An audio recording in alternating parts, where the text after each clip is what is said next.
নিন। কেন হঠাৎ মিষ্টি মুখ? আরে আমার ভাইয়ের বিয়ে ঠিক হয়েছে। বাহ, খুব ভালো খবর। আমি তো মুখে নসি দিয়েছি, তুমি এখানে রেখে যাও, আমি পরে খেয়ে নেবো। না মা, আমি নিজের হাতেই খাইয়ে দেবো। আচ্ছা,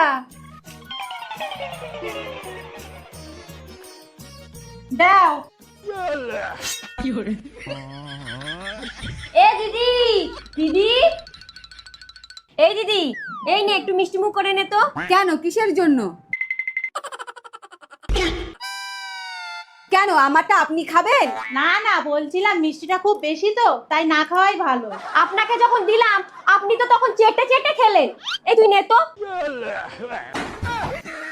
যাই, এবার আমার বরটাকে দিয়ে আসি।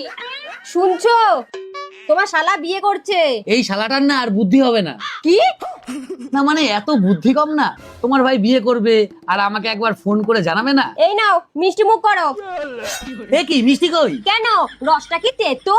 ইস, বিয়ের আগে যদি তোমার ভাই এই শিক্ষাটা পেতো যে মিষ্টি শুধু রসগোল্লাতেই থাকে না, রসেও থাকে, তাহলে আর এত বড় রিস্কটা নিত না। হ্যাঁ ঠিকই বলেছো। কি?